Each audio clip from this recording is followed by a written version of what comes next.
दिखाया। वहीं 36 मिनट के भाषण में किसान जवान व युवाओं को साधा। उन्होंने पहाड़ के लिए भरपूर प्यार दिखाया, अब तक काम न होने पर पीड़ा जताई और बिना नाम लिए विपक्ष पर तीखा प्रहार भी किया।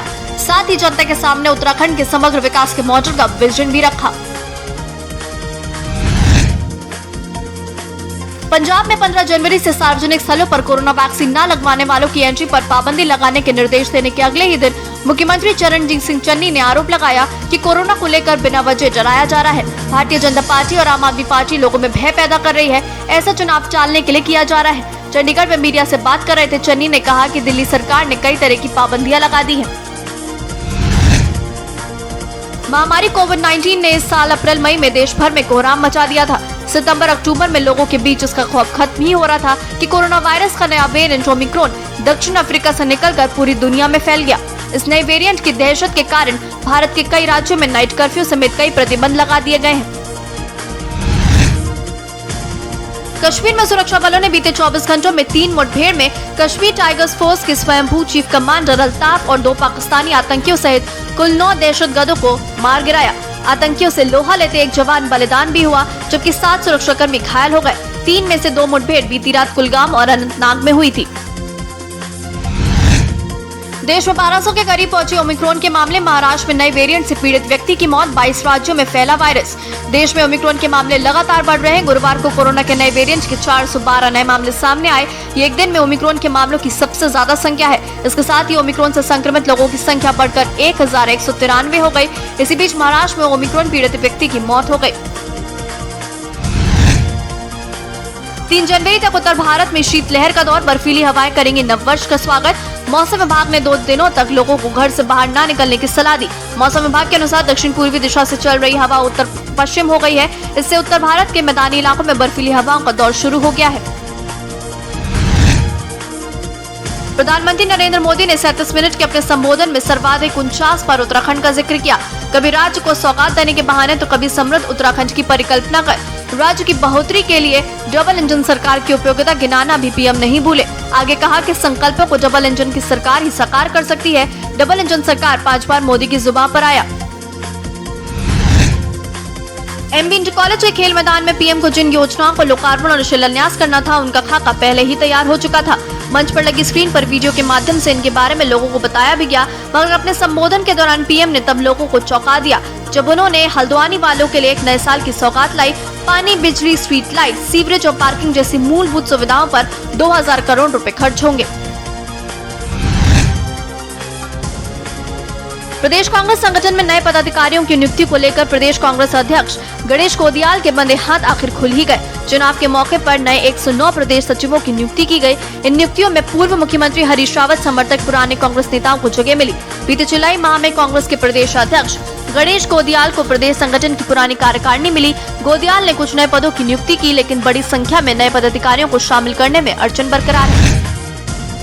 प्रधानमंत्री नरेंद्र मोदी के हल्द्वानी दौरे को देखते हुए भाजपा ने प्रदेश में चल रही अपनी विजय संकल्प यात्रा को 31 दिसंबर तक विश्राम दिया।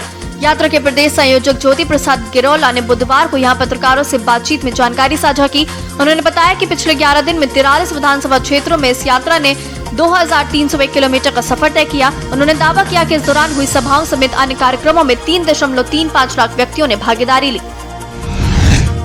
विधानसभा चुनाव की घोषणा से ठीक पहले 1 महीने के भीतर अपने दूसरे उत्तराखंड दौरे में भी प्रधानमंत्री नरेंद्र मोदी ने विकास के मुद्दे पर विपक्ष कांग्रेस को निशाने पर लिया। इस बार उन्होंने नाम लिए बिना कांग्रेस को विकास में अवरोध पैदा करने पर आड़े हाथों लेते हुए लखवाड़ परियोजना का उल्लेख किया, जिसका पिछले लगभग 45 साल से लटके रहने के बाद उन्होंने गुरुवार को हल्द्वानी में शिलान्यास किया। केंद्र सरकार के निर्देशानुसार उत्तराखंड में भी 3 जनवरी से 15 से 18 साल के आयु वर्ग के बच्चों का वैक्सीनेशन शुरू होगा। इसके साथ ही 10 जनवरी से फ्रंटलाइन वर्कर को तीसरी डोज दी जाएगी। हालांकि ये डोज दूसरी डोज लगने के 9 महीने यानी कि 39 सप्ताह पूरे होने के बाद ही दी जाएगी। विशेष ये है कि बच्चों के लिए वैक्सीनेशन सेंटर स्कूल में ही बनाए जाएंगे। वैक्सीनेशन कार्यक्रम के लिए स्वास्थ्य व विद्यार्थी शिक्षा विभाग ने दिशा निर्देश जारी किए हैं। 2022 विधानसभा चुनाव की सरगर्मियां तेज हो गई हैं। वहीं रुड़की क्षेत्र की भगवानपुर विधानसभा में एक बार फिर से देवर भाभी आमने सामने हैं, जहां एक और 2017 में भाजपा के सिंबल पर चुनाव लड़े पूर्व राज्य मंत्री सुबोध राकेश हाल ही में भाजपा का दामन छोड़ बसपा में शामिल हुए हैं। कांग्रेस को किसी तरह का कोई नुकसान, मुस्लिम समाज एकजुट होकर के कांग्रेस के साथ है, हमारे साथ है और स्वर्गीय सुरेंद्र राकेश जी द्वारा जो कार्य किए गए थे उनको मानते हुए आगे भी कांग्रेस के साथ रहेगा। और आज आप देखिए कि आज बसपा की रैली भगवानपुर बिल्डिंग के कॉलेज मैदान में है। सुबोध राकेश जी दावा कर रहे थे कि 15,000 लोग यहाँ जुटा पाएंगे। सितारगंज के गुरु नानक फॉर्म पहुंचे भारतीय किसान यूनियन के राष्ट्रीय प्रवक्ता राकेश टिकैत का किसान नेताओं ने जोरदार स्वागत किया। जिला पंचायत अध्यक्ष द्वारा बनाए जा रहे किसान आंदोलन में शहीद हुए किसानों के नामों से शहीद स्मारक व स्मृति द्वार का शिलान्यास किसान नेता राकेश के द्वारा किया गया। शहीद जो पथ है वो यहाँ पर बना, इनका धन्यवाद है जुम्मर साहब का। भाई इस तरह की सोच पैदा हुई है क्योंकि लोग शहीद हुए, जो किसान शहीद हुए उनकी याद में यहाँ पे जगह है, उसमें शहीद स्मारक बना दे। आने वाले टाइम पे यहाँ पर लोग देखते हैं गुरु घर पास में है तो दोनों चीजें यहाँ पर एक जगह इस तरह की विचारधारा लोग जो खबर उत्तरकाशी से है, जहां पुलिस अधीक्षक उत्तरकाशी प्रदीप कुमार राय के दिशा निर्देशन में जिले में चलाए जा रहे जन जागरूकता अभियानों के क्रम में नवयुक्त प्रभारी निरीक्षक बड़कोट गजेंद्र बहुगुणा की अध्यक्षता में थाना बड़कोट पर व्यापार मंडल के पदाधिकारियों के साथ गोष्ठी आयोजित की गई। मैं जितने व्यापार मंडल के प्रतिनिधि हैं और जो यहाँ पे टैक्सी यूनियन है, जो बसें हैं, उन लोगों से मीटिंग कर रहा हूँ, उन लोगों से बातचीत कर रहा हूँ। और अभी फिलहाल जो मेरे संज्ञान में आया है कि यहाँ पे ट्रैफिक की थोड़ा समस्या है।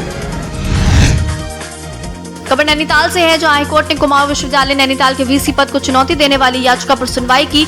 मामले को सुनने के बाद कार्यवाहक मुख्य न्यायाधीश संजय कुमार मिश्रा व न्यायाधीश NS धनी की खंडपीठ ने कहते हुए याचिका को निस्तारित कर दिया कि याचिकाकर्ता का 8 अप्रैल 2021 का प्रतिवेदन राज्यपाल के यहाँ विचाराधीन है। उड़ान जी द्वारा कुमाऊं यूनिवर्सिटी के कुलपति की नियुक्ति को चुनौती दी गई इस आधार पे कि जो UGC के द्वारा निर्धारित अर्हताएं हैं कुलपति पद हेतु वो पूर्ण नहीं करते हैं। और इस संबंध में उनके द्वारा 8/4/2021 को कुलाधिपति महोदय को एक प्रत्यावेदन दिया गया था, जिसमें उठाया गया था कि उनके द्वारा गलत तथ्य प्रस्तुत करके ये नियुक्ति प्राप्त की गई है। टिहरी जिला कोषागार में तैनात लापता चल रहे 2 कर्मचारियों के खिलाफ सहायक कोषाधिकारी ने नई टिहरी कोतवाली में सरकारी धन के गबन का मुकदमा दर्ज कराया। SSP ने बताया कि दोनों पर 2,21,23,150 रुपए के गबन का आरोप है। कोषागार में कार्यरत लेखाकार जयप्रकाश राव और लेखाकार यशपाल नेगी बीते 25 दिसंबर से लापता चल रहे हैं। छत्तीसगढ़ के जगदलपुर में अपराध नियंत्रण के उद्देश्य से बस्तर पुलिस के द्वारा लगातार आपराधिक तत्वों पर कार्रवाई की जा रही है। बस्तर पुलिस ने चेकिंग के दौरान 2 गांजा तस्करों को गिरफ्तार किया। गिरफ्तार किए गए तस्करों के पास से 215 किलोग्राम गांजा मिला। पुलिस ने आरोपियों को गिरफ्तार कर जेल भेज दिया है। टीम के द्वारा धनपुरी बॉर्डर पर जो है संदिग्ध वाहनों की चेकिंग की जा रही थी। दौरान चेकिंग के एक ट्रक की चेकिंग की गई, जिसमें 2 संदिग्ध व्यक्ति मिले, जिनसे पूछताछ करने पर इनका नाम रोहतास कुमार हरियाणा और मुनेश कुमार निवासी मथुरा उत्तर प्रदेश का होना बताया गया। खबर बलरामपुर के शंकरगढ़ थाना क्षेत्र से है, जहां युवक के खिलाफ ग्रामीण शिकायत लेकर शंकरगढ़ थाना पहुंचे हुए थे। युवक के ऊपर ग्रामीणों ने आरोप लगाया कि वह शराब के नशे में उनसे गाली गलौज और मारपीट करता था और मोहल्ले को बम से उड़ाने की धमकी भी देता था, जिससे गाँव वाले काफी ज्यादा परेशान है। ग्राम महुआडी के ग्रामीणों ने आज शिकायत आवेदन दिया है कि एक CF का जवान है कृष्णा दिवाकर, वो अपने घर जब भी आता है शराब के नशे में सबसे झगड़ा विवाद करता है। इस संबंध में शिकायत आवेदन मिला है और CF के जवान कृष्णा दिवाकर ने भी एक आवेदन दिया है और उसने गांव वालों पर झगड़ा विवाद का आरोप लगाया है।